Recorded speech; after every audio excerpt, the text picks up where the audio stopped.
মোহনানন্দ ব্রহ্মচারী মহারাজ প্রতিষ্ঠিত এই হাসপাতাল উভয় দেশের অনুমতি সাপেক্ষে ভারতে চিকিৎসার জন্য আগত ব্যক্তিদের জন্য বিশেষ সুযোগ সুবিধা ঘোষণা করছে।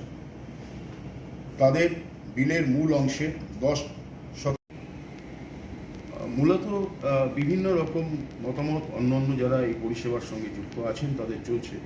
সেখান থেকে আমাদের মনে হচ্ছে আমাদের এখানেও 2-3% বাংলাদেশের লোকজন আসেন এবং আমাদেরকে প্রায়শই তারা আমাদেরকে অ্যাপিল করছেন।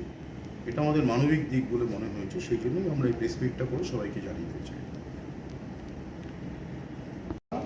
এবং স্বাস্থ্য পরিষেবা এটা নিয়ে আমরা সে যে দেশের যে মানুষ যে অবস্থাতেই তারা আসুক আমরা সেটাই এই নিয়ে আমি সম্পাদকের আমাদের অনারারি সেক্রেটারির কথা শুনে বলছি, আমরা প্রচারমুখী নয়। আমরা এই প্রতিষ্ঠানটাই হচ্ছে সেবার জন্য।